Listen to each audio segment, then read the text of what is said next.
Hello, you're listening to the latest season of the COVID Inquiry podcast. This week, Nicola is joined by Lorelei King, actor, screenwriter, narrator, and most pertinently, a member of the COVID-19 Bereaved Families for Justice group. Together, they're going to reflect on how the recent hearings went and look forward to the next few days of evidence.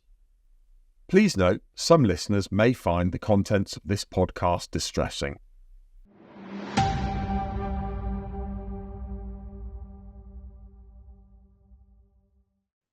Hello everyone, I'm Nicola Brook, the solicitor at BJC, responsible for the work of our team on the COVID inquiry on behalf of COVID Bereaved Families for Justice UK.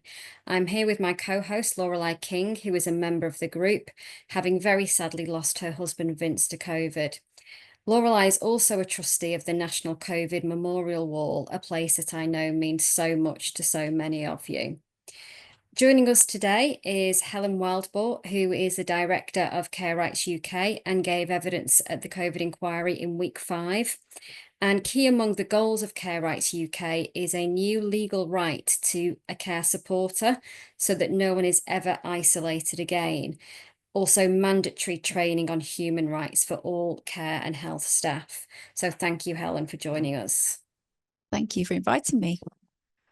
I'm so pleased that you're with us, Helen. I heard your testimony, which I thought was incredible. And the buzz, I think in our group, a lot of people, you have huge fans. I've seen them talking about your testimony. So we're excited to have you today. This was the last week of Module 6. We've only been allotted 5 weeks. And I wonder if we could just go through some of the testimony that we heard. On the first day, we had a number. I would really like, Nicola, for you to talk about. I wasn't able to hear, for example, Maria Rossi, who was there on behalf of Public Health Scotland, to hear her testimony. So I'd be interested to hear what you thought about her testimony. And we had Joanna Killian on behalf of the Local Government Association, Paul Featherstone, and Professor Chris Hatton, who's an expert in learning disabilities. And the theme that I noticed from all of them was the same things we've come to hear: shortcomings with PPE and testing supplies that were inadequate and not fit for purpose, and the lack of experience in social care from people who are making decisions. So I'm going to turn it over to you, Nicola, for your thoughts. Thanks, Lorelei. So as you say, week 5 of Module 6, week 5 is the final week. And it's interesting because it's something we complained about from the very beginning, that the care sector was only being given 5 weeks, which was half the time allotted to the module that was dealing with the healthcare sector. Now, bearing in mind, everyone in this module has called for parity of esteem, parity of resources. And I've said this so many times that the inquiry is making the exact same mistakes that all our government agencies made by not giving parity. It's just that's the first thing to point out. Witnesses on Monday of week 5. First up was Joanna Killian on behalf of the Local Government Association. Tale of two halves, really. She started off well by acknowledging that the notion of a protective ring was known to be untrue, and that caused distress for both families and people working in the adult social care sector.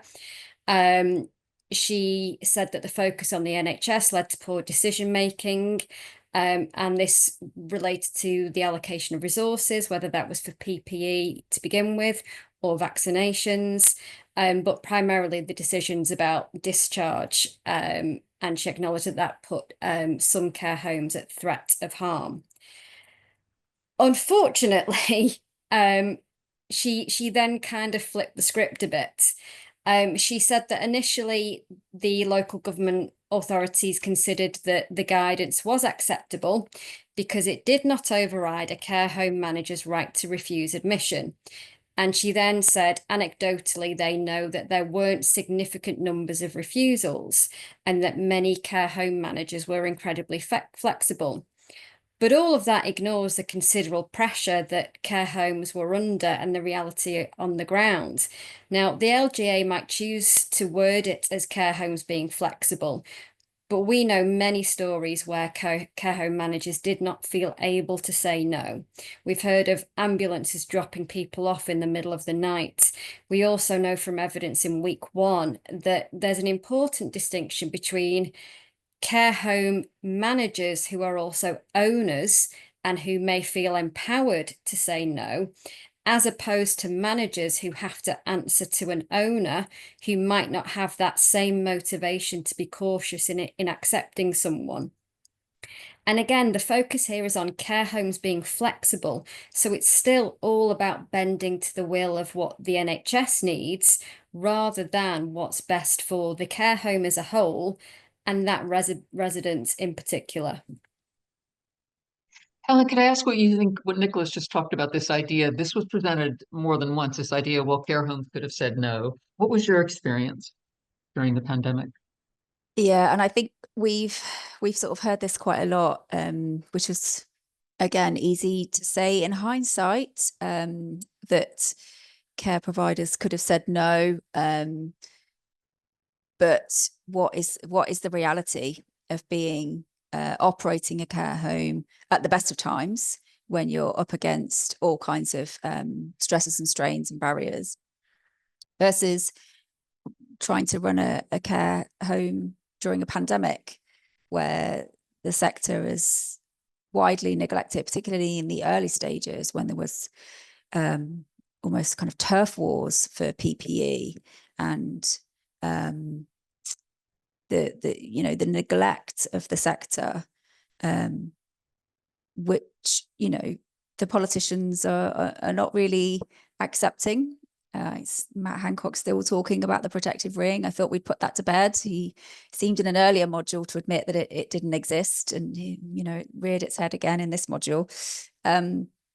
So yeah, what was the reality of running a care home in that situation and the pressure that is put on you, particularly when those relationships with the local authorities and the people who are sort of commissioning services are really important to your future in terms of if you're relying on contracts and commissioning coming through from local authorities and that route for people coming through the NHS into care settings, and you don't want to be seen as kind of, if you've got all those other professionals telling you this needs to happen, and you're a sort of lone care manager sort of trying to stand up to that incredibly difficult position that they put people in.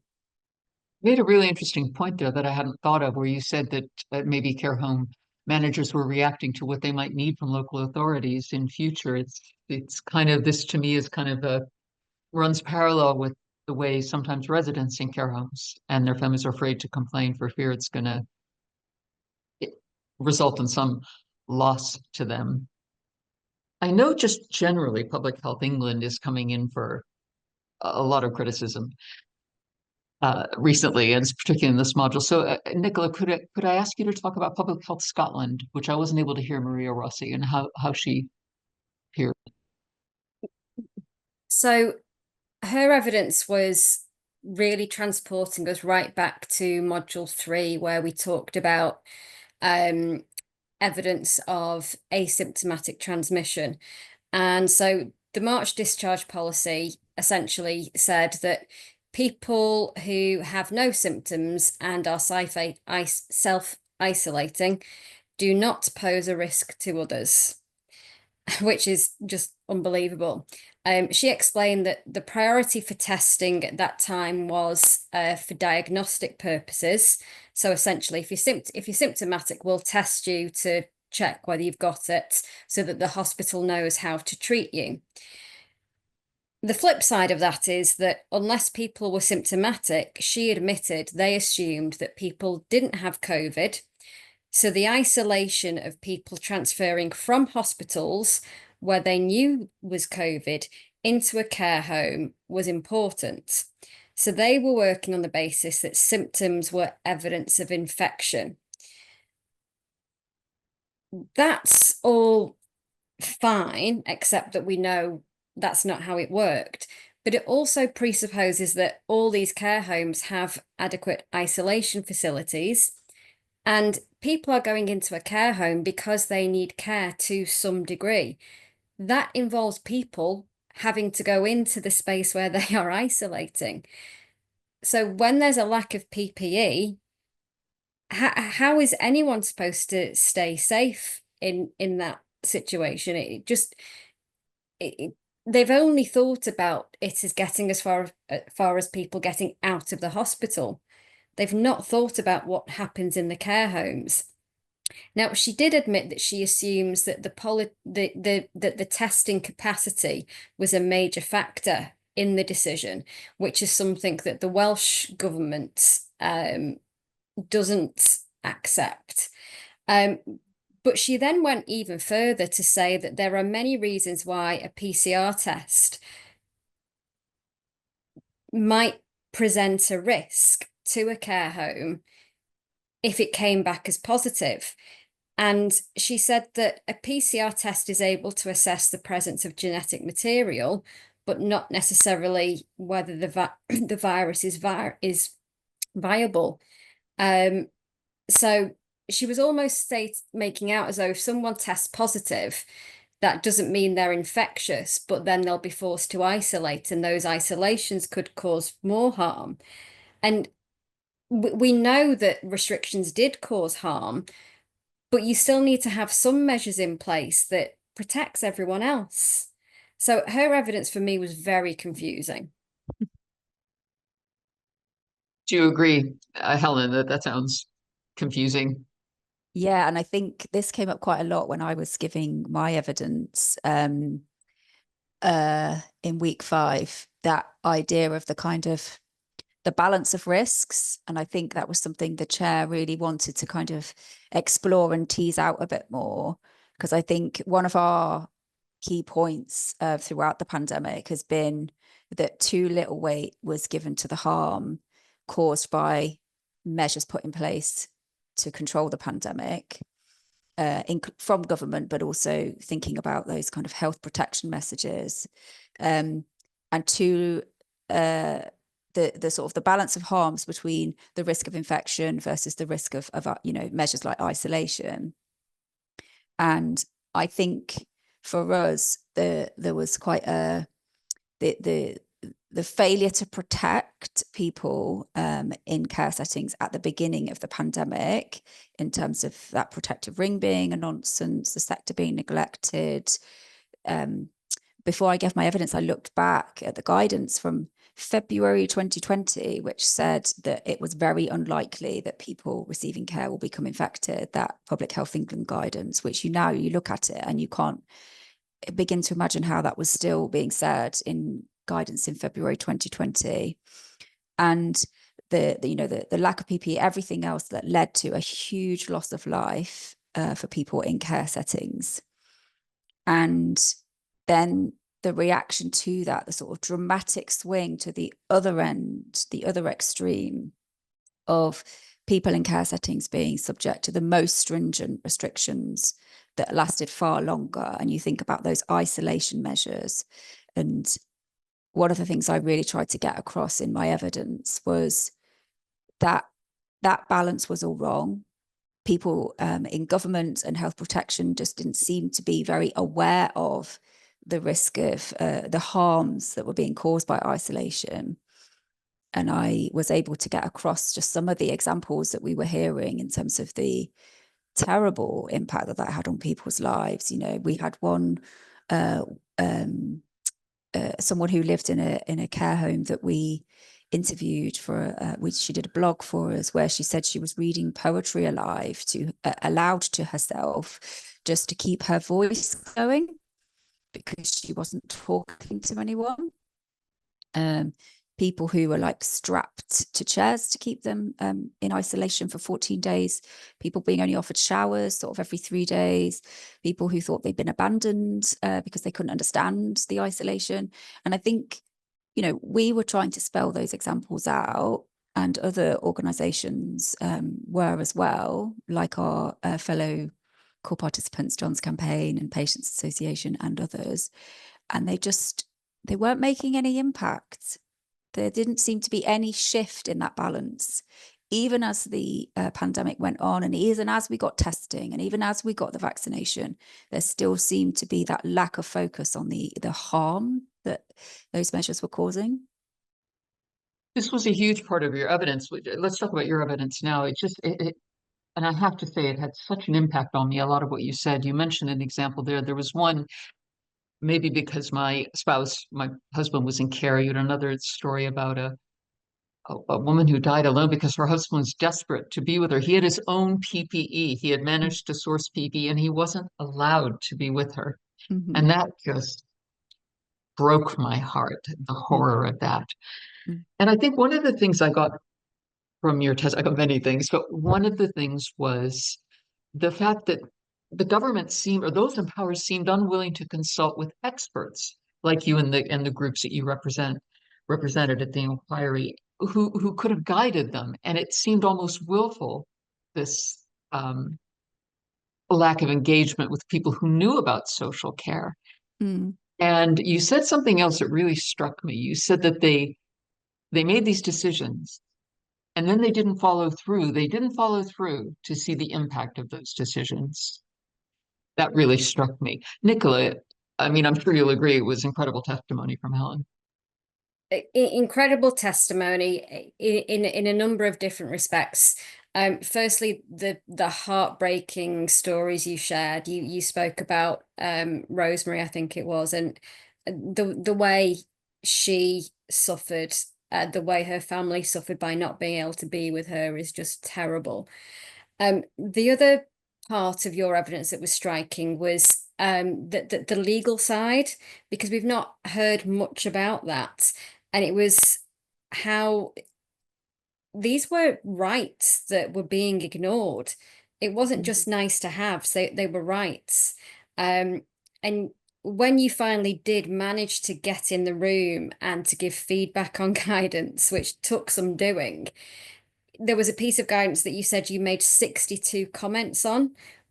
All of those were, this is inappropriate. You said 10 of those were discriminatory and had the potential to breach the Equality Act. 4 were blanket approaches. 6 were where the guidance was taking us backwards rather than forwards. And in 15 places, the guidance was contradicted either by another piece of guidance or something else within that very guidance. And just being not sometimes people say, oh yeah, I gave feedback and this bit was, this bit was ignored, this bit, but to actually have numbers and stats, that was quite striking to me. And then you spoke about Regulation 9A, and how this simply isn't working. And because of the caveat that's applied, I'm sorry, Nicola, could we explain what 9A is for those who might not know? Sure. Do you want to do that, Helen? Yeah, so as a result of so we had been campaigning to end isolation in care through the pandemic. We joined forces with John's campaign and Rights for Residents, 2 campaign groups who were also campaigning on similar issues. And we are campaigning for a new legal right to a care supporter, which would be a new right in law, which would sit with the person to say that when you're using health or care services, you get to nominate who you want with you, for sort of that kind of in-person support from someone you know, who knows you well, who you trust to be your sort of eyes and ears and voice if you need them to be. As a result of that campaign, the previous government decided not to do that, but to pass a new regulation. It's called 9A, which is for England. It sits within the CQC, the Care Quality Commission, as the regulator, uses regulations which are kind of the bottom line, the minimum standards for people using health and care services. And so there is now a new fundamental standard that if you are using health and care services, you will be allowed to have visitors and have that protected by the regulator. Our massive problem with that is that it's secondary legislation. It's not primary legislation, which for your viewers who may not be familiar with kind of how laws work, is just a weaker protection. And it also relies on the regulator actually monitoring that and doing their jobs, which, as we know, the Care Quality Commission has been called not fit for purpose by the new Secretary of State, and they are facing all kinds of problems with having a backlog in their inspection regime. So we are worried that this fundamental standard will just fall away. If there was another pandemic, it would fall away the same as all the other standards did. And it's also, what we're calling for is a right that sits with the person to empower that person, to give them autonomy and choice over who they want their support networks to be. And Regulation 9A just doesn't do that. It puts a duty on the regulator to make sure it happens, but it doesn't empower the person to know that this is a right that will exist and can be held up in a crisis point like another pandemic. Thank you for explaining that. And Nicola, I'm so sorry to have interrupted, but I just wanted to know what it was. So, Nicola, you were saying something about 9. Yeah, no problem at all. Yeah, so Helen had explained that 9A wasn't working, and if it wasn't working now, how could we possibly have confidence that it would work in a pandemic should this situation arise again? So that was something that was striking, because lots of people will say, well, we don't need Gloria's Law because we've got 9A, but 9A isn't working. And then something that you touched on, Helen, was how there was this confusion over what was meant as end of life, in terms of visits were allowed when it was deemed that a person was approaching end of life, and that some places was essentially end of life, it should be the last 12 months of a person's life. So you can be on an end of life register, but if the care home doesn't consider you actually being in the end of life stage, they weren't allowing visits. But then one of the most heartbreaking things that some people experience was they'd be allowed to have an end of life visit, but just the very fact of that visit caused their loved one to rally, to come round, to start to improve, to get better. So the care home would then say, well, they're not end of life now, so you need to go. And then that person would deteriorate again. I know a number of our clients have experienced this, Nicola Gregson in particular, and that caused untold harm. So I'm really pleased, Helen, that you were able to shine a light on that. Yeah, and I think I said during my evidence that for me was one of the most inhumane aspects of the pandemic, the way we treated people at the end of their life. And I think, as you said, Nicola, it just the untold suffering that caused, not only to the person who is dying, but also to the loved ones who are left behind. And I think the guilt that people feel, not only have they lost somebody and dealing with that loss and bereavement, but it's how they lost that person, and if they weren't able to be there with them. Or sometimes we heard, the huge diversity in how end of life was dealt with. And we have to say some care settings, of course, got this right, and people were able to be together. Some care settings would interpret end of life in so many different ways, sort of final months, final weeks, final hours. Somebody we were supporting said, well, she's dying, but it's not quite there yet, so you can't come in yet. And then by the time the person is able to be there, it's too late, because the person is either unconscious or they've already passed away. So awful practice. And I think it's a marker that needs to go down in the sand to say that should never be allowed to happen again. And particularly that cruelty of allowing somebody to go in on an end of life visit and then say, oh, well, they're doing better now, they've started eating and drinking again, so you're not allowed back in. And we supported several people. I think the example I gave on the day was Leslie and John, who had exactly that. His wife Leslie had been living in care for 7 years, and he had been going in every day to kind of be with her and support her to eat and drink. Sometimes, that can take a very long time for somebody in a care setting. But family members enjoy doing that and want to do that, because it's the kind of support that they can offer when somebody, particularly if someone's nonverbal, kind of reconnecting with somebody through, you know, supporting them to eat and drink is a way to connect with them again. And then to have that taken away, I mean, he described that as unbearable. Other people have described it as the, you know, the worst possible time for them. Already dealing with the fact that their loved one, they know that they're coming to the end of their life, but to have that happen to you during that process is just awful and should never be allowed to happen again. And I think we have to make the most of the time we have now in the inquiry and learning lessons from the inquiry and learning what was terrible about it and should never be allowed to happen again, and getting guidance and laws right now, almost in this peace period, if you like, so that we are ready and prepared, better prepared for another pandemic if we see one in our lifetimes. I agree. I don't think we can wait for Lady Hallett's recommendations on this, because who knows when they'll come. And when you talked about John, you said something in your testimony. You said it's not about visiting, it's about vital support. And I've said this before in the podcast, although it is difficult to find anything to be grateful for in my husband's death, if I am, it is that he died in March of 2020, because he lived in care. And I don't think I would have been able to live with the fact that he was being tortured. And this is something that struck me hearing the testimony in the last week. Well, not even just the last, actually throughout, was if we heard of a country where the elderly, the disabled, the vulnerable were being deprived of human company, were locked in their room, were strapped to chairs, were not physically taken care of, we would be writing to politicians. We would be out in the streets having protests. We would call this the most inhumane regime.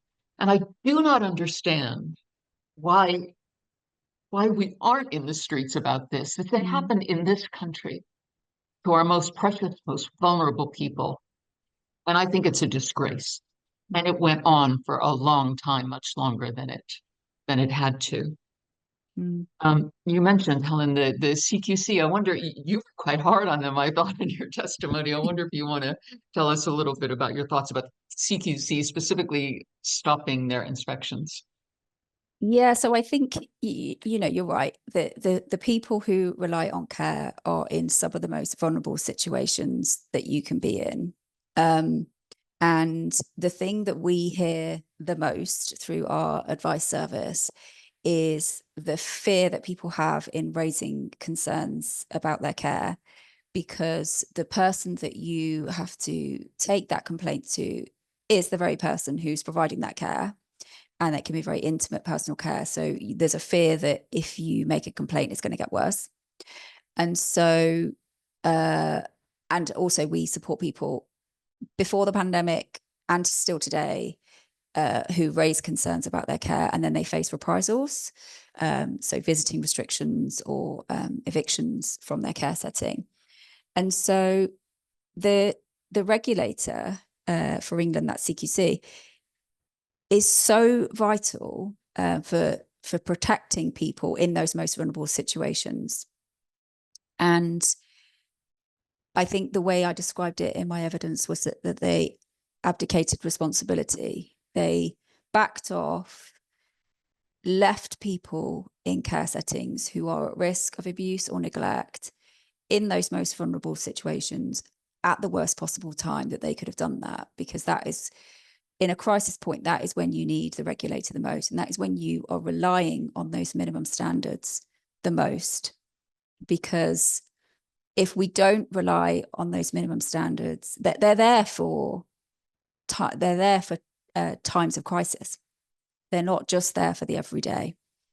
And so, yeah, we said that they, particularly at times when loved ones who are normally there as the vital support network for people living in care settings, when they're kept away, the CQC have to be there to make sure that they are checking on what's happening behind those closed doors. I mean, we would say those loved ones should never have been kept away either. And that's why we're campaigning for, as you say, Gloria's Law, the rights of a care supporter, because we don't think that people should ever be isolated from the people most important in their life. And it's not about, keeping the doors open and a sort of free-for-all. Of course, you need to reduce footfall in those situations. But there are certain people in our lives who are so important to us and who know us best and who know what we would want in that situation when we can no longer speak for ourselves. We want them to be there to speak for us. They should be treated as part of the care team, and with all the same, protections as staff in terms of testing and PPE, etc.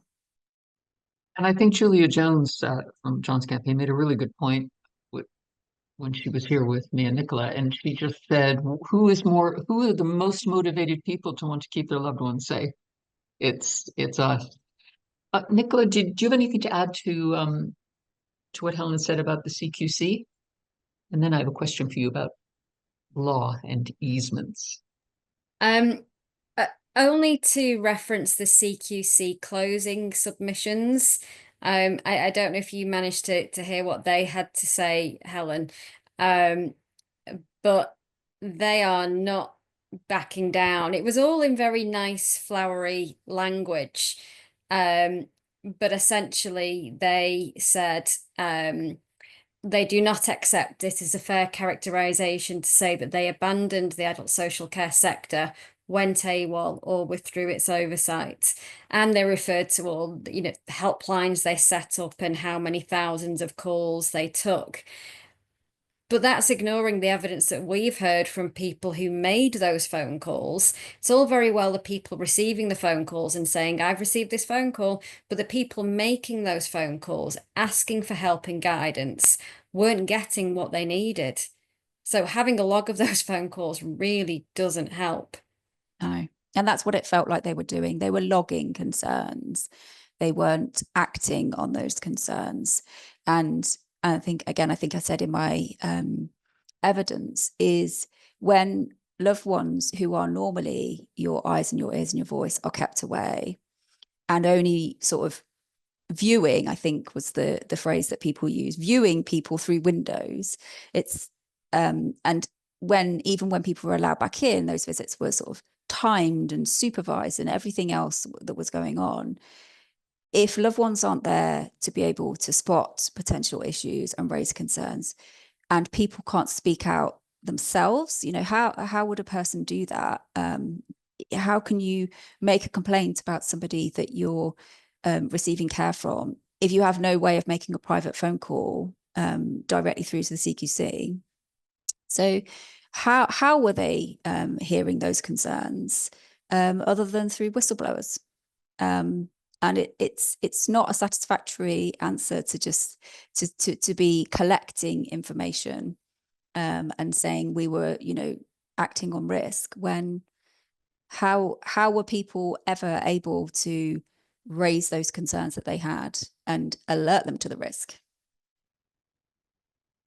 I'd like to ask you both about, we've talked about how people's human rights were just thrown by the wayside, and laws such as the CARE Act 2014 and the Equality Act 2010 were eased during the pandemic, they say, to help the care system manage the pandemic.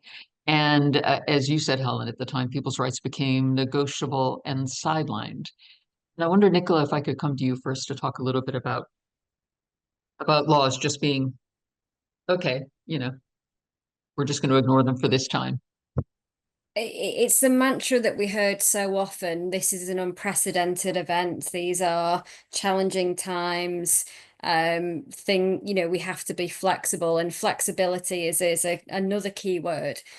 So just going back to the evidence of Joanna Killian from the Local Government Association, our council, Pete Weatherby, KC, asked her about easements. And she said the matter of easements is a contentious one. To even contemplate an easement is a big thing. She said it was about how we deliver needs as opposed to we're not going to meet the need. and that's up for debate. She said not all facilities or options were open, so needs were met using different tools or different approaches. And then she said this, so that's my language of flexibility. She then said invoking an easement was something that councils considered very carefully and had reporting requirements attached to it. Okay, so we also know from other evidence that only 8 local authorities declared that they were using easements. And we know from some of the other evidence that that might sound reassuring, but the evidence of Caroline, I think it was either Caroline Abrahams or Jane Townsend, they said, no, that's not the reassurance that you think it is. They're not doing what they're supposed to be doing. They're just not declaring it. So if we jump to the closing submission of Danny Friedman KC on behalf of the disabled people's organisations, I mean, he is always fantastic. But he said this about easements. In enacting the Care Act easements and then failing to monitor how they were really used, disabled people's living was subjected to straightforward abandonment. The starting position is that easements should not have been introduced. With the threshold for entitlement to social care so high and the means to challenge its refusal so limited, no government should have legislated to allow local authorities to cease meeting pre-existing eligible needs. Flexibilities is a word that does not appear in the statute. It appears in the care and support guidance, but largely to uncover diverse thinking about how eligible needs are met, not whether needs are met. The government received 8 notifications of easements. At the same time, multiple reports were received that care package services were cut, and local authorities admitted to reducing activity to life and limb protection. Disabled people went without assistance to get meals, were left in bed for days, soiled themselves in wheelchairs, lost physio or daily contact visits that could forever damage their bodies or neurological development. The idea that it was only 8 is frankly ludicrous. The authorities that ceased to meet eligible needs but failed to declare easements broke the law. He is always great. Helen, could I ask for your thoughts on the fact that legal rights were pretty much ignored during the pandemic by these easements, and then maybe what you would like to see in the future as regards the laws and human rights? Yeah, so I mean, I was just going to say, you know, the what was actually eased are assessments that are vital for making sure people get support, but also that they get the right support. And the impact on people of not getting that support, I mean, I can't say any better than that. That's really strong testimony in terms of what that actually meant for people. The only thing I would add is then that's the impact on the person. There is a secondary impact, a wider impact on the people there supporting that person. So the loved ones, the family, the friends, you know, family carers who were sort of picking up the pieces, struggling along to fill the gaps left by what was supposed to be delivered and wasn't. And again, I think that impacted on people's, not just their mental health, their emotional health, but their physical health as well, in terms of people struggling on to do that. And you do because it's the person that you love. So of course you do it, but the impact that that has on you is profound. And yeah, we do.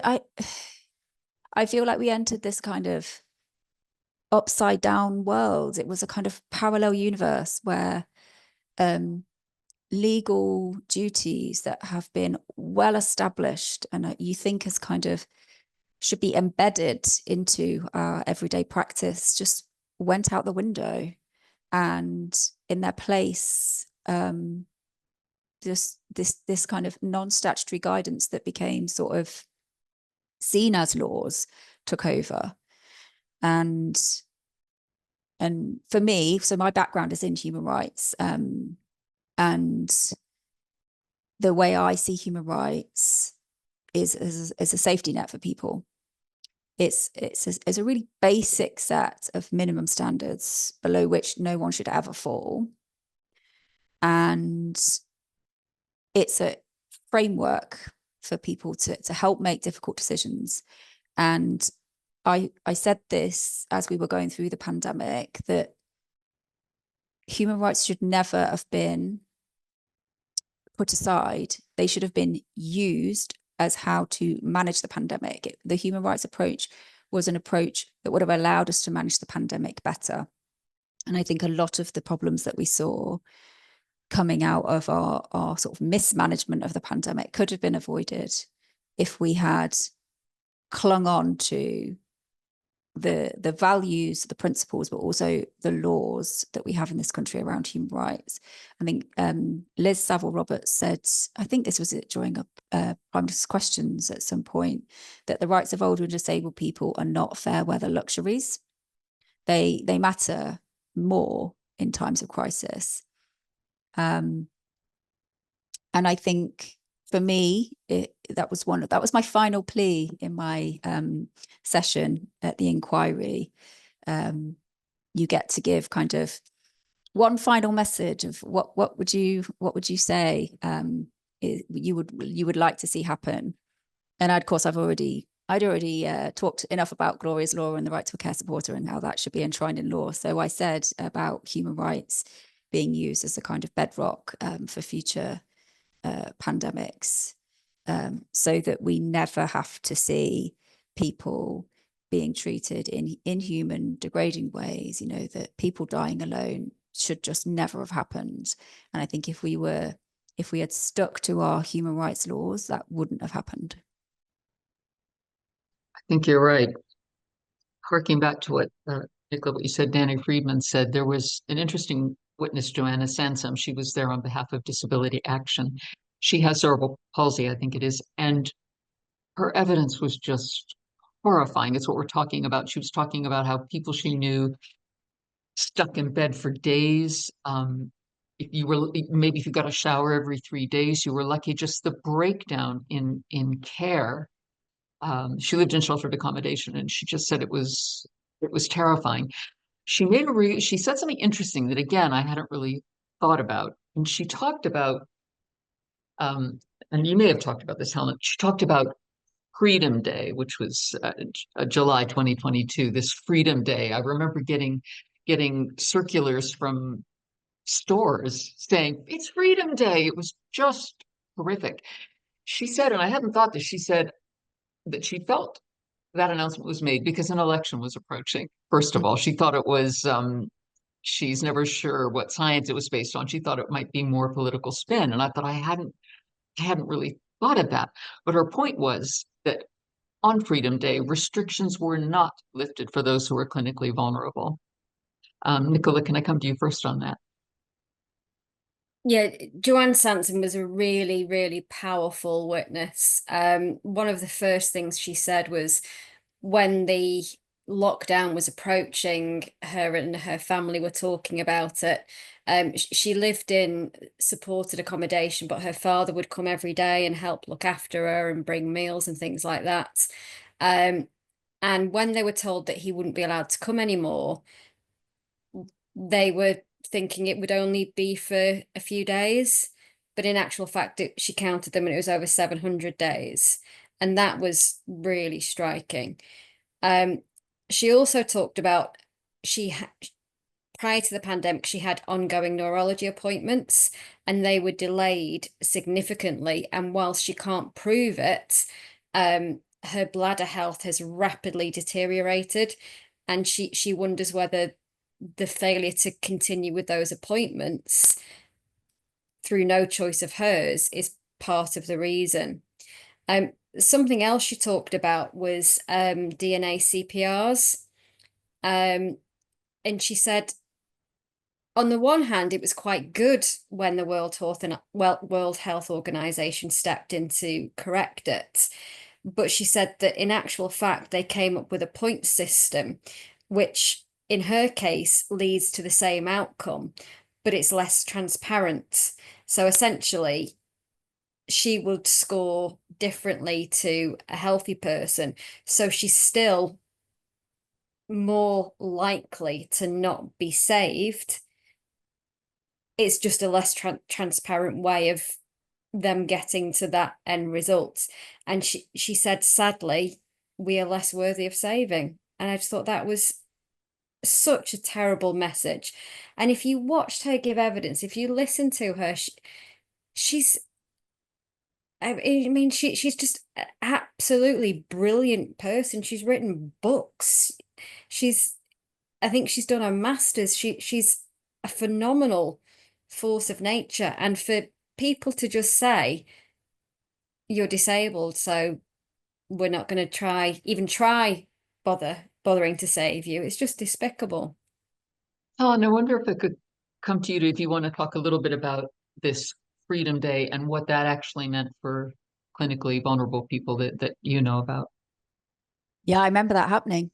And I remember on the day just thinking again, am I in a parallel universe where we're talking about Freedom Day? If people in care settings didn't get that Freedom Day, and they didn't for a long time after that. And I think the discrimination that we saw during the pandemic, again, we've got laws against that, but they were not followed. And I went through quite a lot of my papers, and, you know, before I gave my evidence, I wanted to go in with some kind of some good sort of hard stats and examples of the discrimination that we saw. I mean, we didn't get guidance on visits out, they were called, essentially being able to leave their care setting. That didn't come until December 2020. So we're already sort of, you know, nearly a whole year into the pandemic at that point. And even then, it was only visits out for people of working age who lived in care. So older people were excluded from that, unless there was an exceptional circumstance, like they were going to visit someone who was dying. And even then, they had to isolate for 14 days after.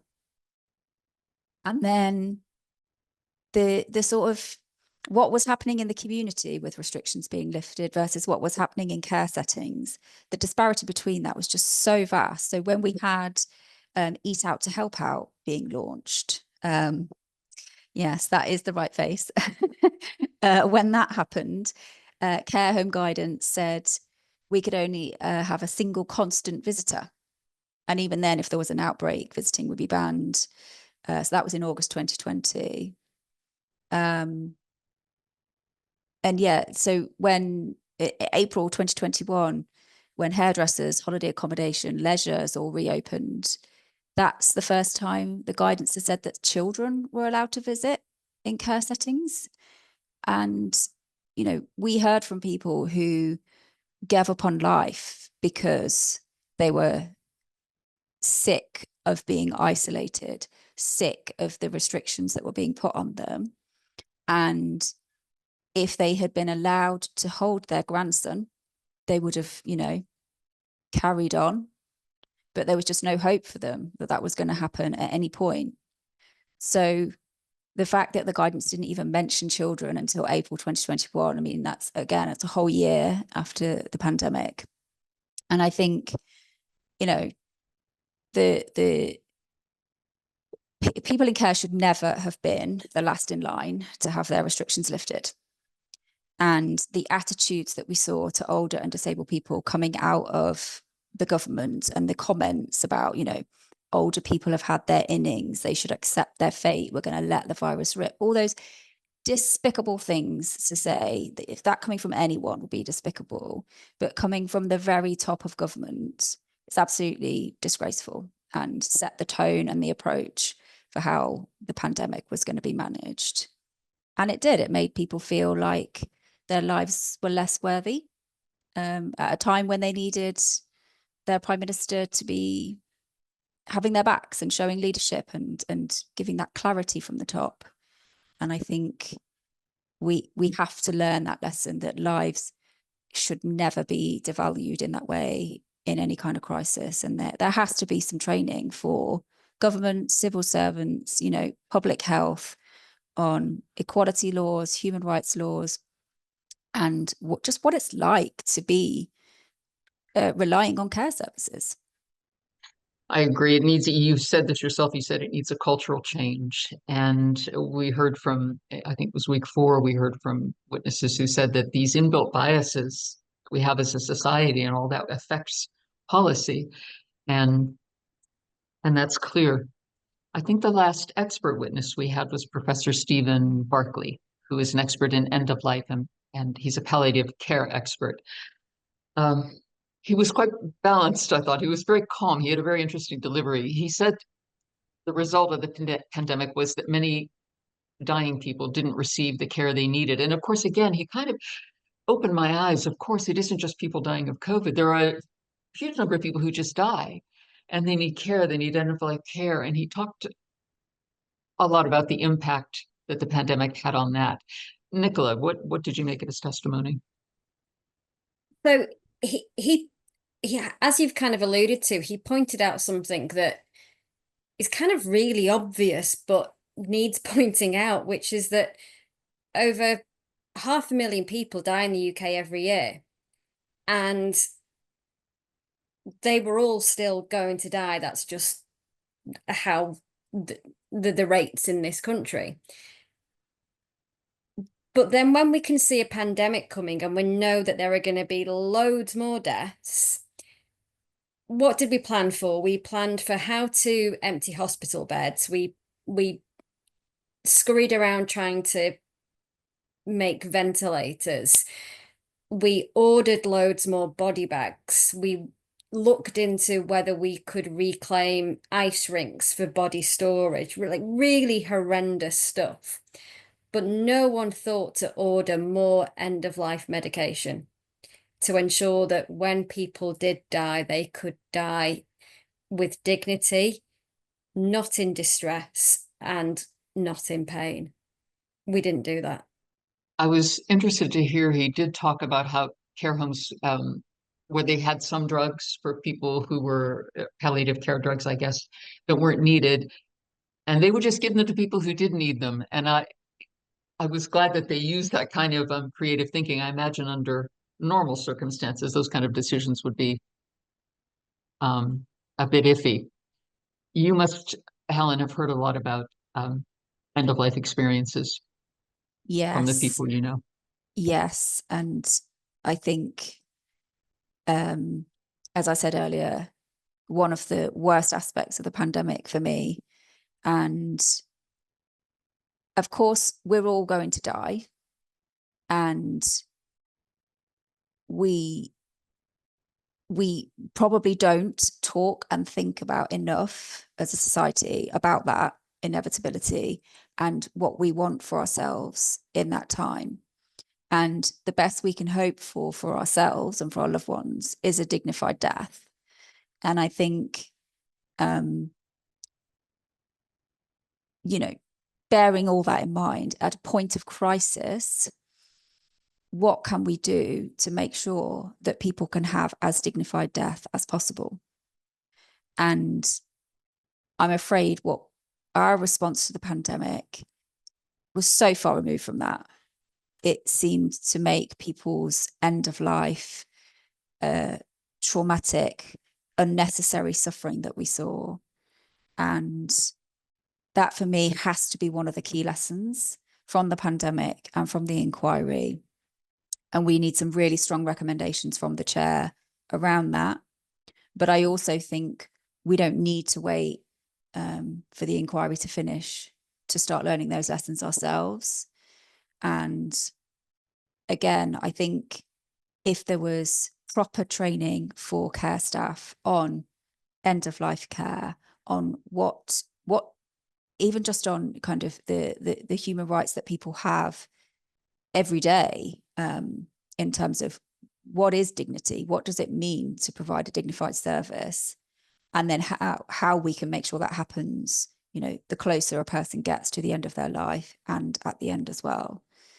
And so our plea is for sort of mandatory training for care staff on those types of things, on human rights laws, equality laws, how to communicate well with people, particularly people with conditions like dementia, and how to prepare somebody and work with somebody on what kind of death they want, so that it can be as dignified as they want, as it can be, but bearing in mind what they want for themselves at that time and their own choices around that. We had then, unusually, I thought, after the expert witnesses, we had the impact witnesses. And this is unusual to have it happen at the end of the module. And I think usually it happens more toward the beginning. From our group, the COVID bereaved Families for Justice UK, we had Linda Dinsdale, who talked about her daughter, who's 50 years old, who just sounded an amazing and a very accomplished woman. And her one thing that Linda said that moved me was, she said her heart is on the wall, the National COVID Memorial Wall, across from where she used to work in Parliament. Mm. Can you talk about our witness, Nicola, our impact witness? Yeah, sure. The other thing to note about what Linda said about that very thing was that she's still watching over the place where she worked. But then what she said to me is, and all those people who let her down, which is just so heartbreaking for someone who worked for, over 2 decades trying to help and make the country better, to have been let down when she needed help is particularly difficult. Linda's story is absolutely heartbreaking. Her daughter Cheryl, because of her disability, it had obviously advanced over a number of years, and she had got to the point where she then needed to go into a care home. So Linda had taken in Cheryl's son, her grandson, James. She was also looking at the same time after her husband, who had terminal cancer. So the weight of the world was on Linda. And just as Cheryl started to get seriously ill, so did Linda's grandson, James. And they were both actually taken into hospital on the same day, to 2 different hospitals. And she had this terrible choice of who to go with. She knows that she wouldn't have been allowed to have gone with her daughter, and so did go with her grandson, and even then had to wait outside. But her daughter was crying for help over the phone, and Linda was on the phone trying to get that help for her, and was just so powerless. And I can't imagine how terrible that must feel, and how that stays with Linda to this day. It was very difficult to hear. Another of the impact witnesses that struck me on a personal level was Rona Arthur. She spoke on behalf of the Scottish COVID bereaved. She brought up, I have this thing about Partygate and all the drinks parties. It's just causes such a rage in me. And this woman saw photos of the drinks party on the day of her mother's funeral. And I just thought, how do you get over that? How do you get over that rage and the injustice of that? We had quite a lot of closing statements. We were first up. Nicola, I wonder if you could précis for us what Anna Morris said. So she started out very strong on the discharge policy, and said this was another example of the NHS taking precedence over social care. Also, we've heard so many people say it wasn't the dominant route. That's a distraction. I've said it on here many times. It's a red herring. It was a route. It was an avoidable route, and it was a route that cost lives. Another thing that has concerned me is that the chair has said a few times that she needs to make sure that her recommendations are basically affordable. No, she doesn't. And so we'd had discussions, and I'd said I really wanted this to be included in our closing submissions. And one of the things we have recommended is the introduction of a real carer's wage. And Anna made the point that this is not outside the inquiry's term of reference. Whilst it might be a matter for the executive to determine the allocation of resources, the evidence of the impact of under-resourcing is a matter for this inquiry to make findings upon. I mean, just taking it away from our closing submissions, can you imagine if we found the cure for cancer and it was a tablet and an inquiry didn't recommend it because it was going to cost too much?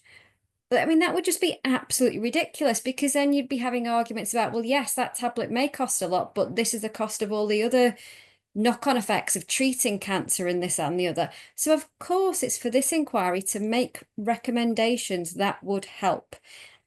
So those are really the key points that I wanted to draw out from our closing, with just one final point. And this is again about DNA CPR notices and the various letters that were sent out from GP practices. Anna made the point that those people who received those letters still don't know how up those decisions went. And it's a matter that I've raised with the inquiry in writing on numerous occasions. Why don't you just write to those practices that sent out those letters and ask them why? Who conceived of the idea? Who wrote it? Who authorized it? Where did it come from? Was it a single doctor? Was it the practice manager? Did it come from higher above? Was it the CCG? And they keep saying we're not investigating individual instances. I'm not asking you to. I'm asking you to investigate that letter, how it came to be written, because until we've got the answer to that, there are people who are still circulating in our health and social care system who think that was an okay thing to do. And quite frankly, we should all be terrified of that. That letter keeps coming up again and again. Do you know what we're talking about, Helen? The GP letter that was sent out to people in care homes saying that, you know, if anything goes wrong, oh well, you know, you won't be treated, but your death will be gentle and painless. I'm horrified by that. Mm. In the other closing submission that really got me was Brian Stanton for COVID Brief Families Recovery. He was really strong, and he talked about how many people in care homes were infected, even if they didn't die. And he hammered away that this continuing assertion that surgical masks are sufficient in dealing with COVID patients shows that we've learned nothing, he said. And I think that's true. We've certainly had a lot of guests on the podcast who talk about COVID is airborne. But the thing, I didn't know this. He came up with a really interesting statistic about vaccination. Apparently vaccinating 20 care home residents, and they were not prioritized, vaccinating 20 care home residents would save one life.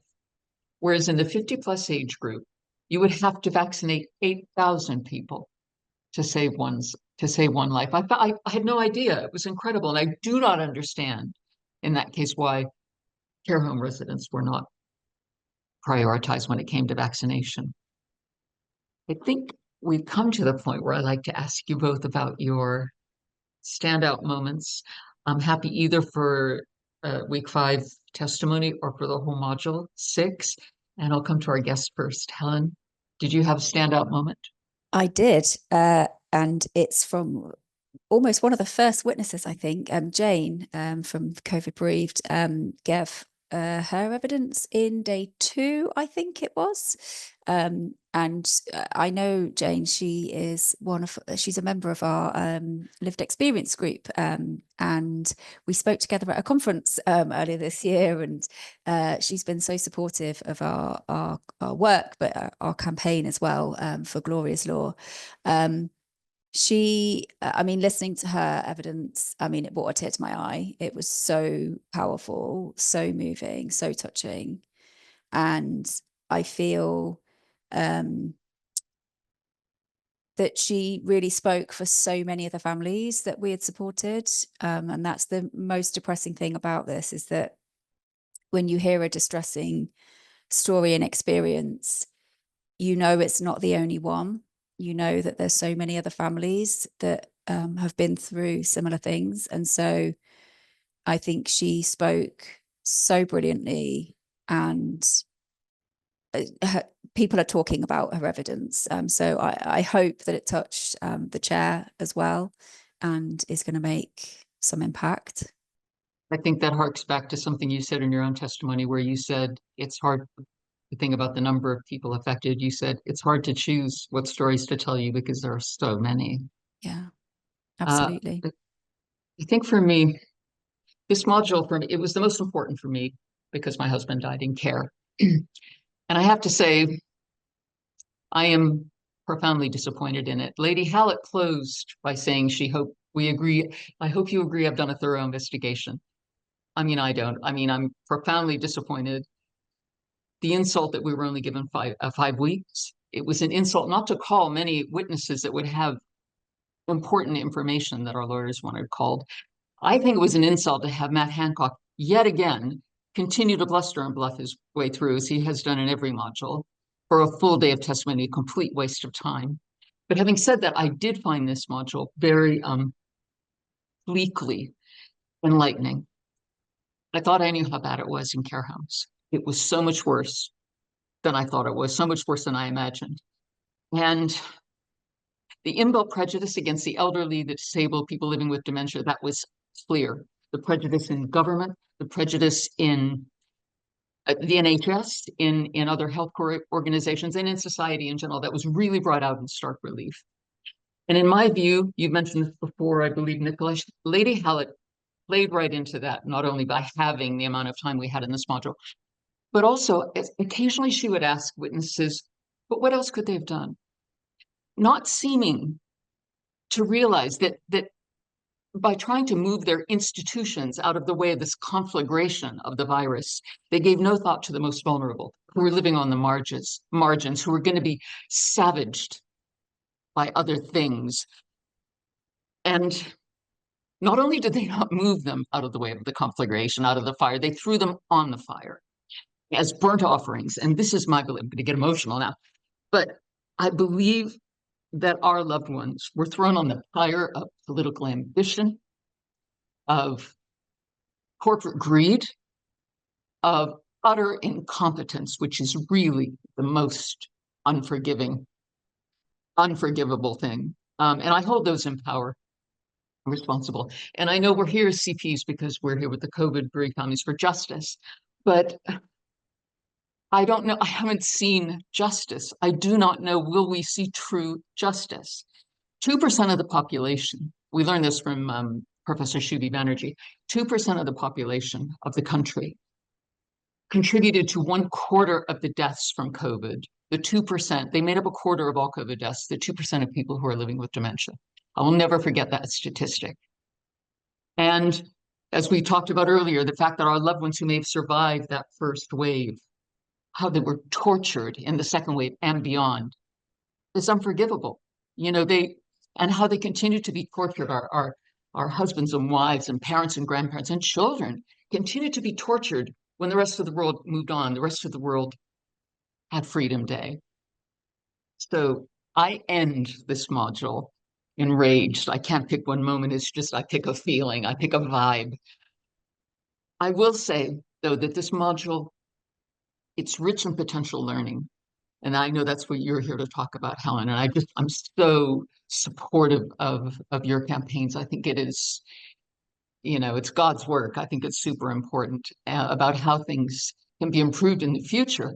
But I fear if we cannot grapple with this innate prejudice that the old, the weak, the disabled are somehow expendable, if we don't address that, I don't know where that there will be the will to make these changes. I'm sorry, that's not just mine, but that is how I feel about this module at the end of it. Nicola. That's all completely righteous anger, and I'm sorry that we weren't able to secure better for you. We've seemed to have been fighting the inquiry every step of the way, and I'm sorry we weren't able to achieve more. I'm so pleased that we fought to get Alistair Donaldson called. He wasn't this person who was overblown. I mean, the phrase generational slaughter, it sounds hyperbolic, but it's what it was. It's absolutely what it was. And he called out the way that people were using the Vivaldi study to show something that it never could have shown. And this leads me on to my final point, which may bring a moment of brevity. One of the things I've talked about constantly is how statistics have been used by various people in power and manipulated to demonstrate what they want it to demonstrate. And Claire Mitchell-Casey, on behalf of the Scottish COVID bereaved, ended her closing submissions on the final day with this. She said, politicians and professionals sought to use statistics to explain away hospital transfers as a mode of infection. Some use statistics as a drunk man uses a lamppost, more for support than for illumination. And I that's love that. exactly what we've seen. I love that. Helen, I wish you just every luck. You have, I'm sure, an incredibly challenging road ahead. And I'm so grateful for everything that you do and have done, and especially for your testimony and Thank you. for being our guest today. Thank you. I mean, yes, I felt a very heavy responsibility in my testimony, and we are absolutely determined as an organisation to see this through. And, you know, we as a charity, we've been around for 30 years. We'll be here for the next 30 years, still banging this drum. If we don't get the changes straight away, we'll keep on banging. I think you've recruited a few people from COVID bereaved families to your cause. If they are all so welcome. They weren't already on board, and I know you've mentioned Jane, who will be thrilled to hear that her evidence was your standout moment. But yeah, I think everyone is now on board with Gloria's law. So Lovely. Well done for all the work you've done. Thank you for joining us today, and yeah, we stand ready to assist. Thank you. And those are the voices that matter the most. You know, we as a charity can say what's needed, but all we're doing is amplifying the voices of the people that we support and that we hear from. So yeah, the more the merrier. Join our voices together and we'll get there. Thank you so much, Helen. And thank you, Nicola, as always. It's gone fast, this module, too fast.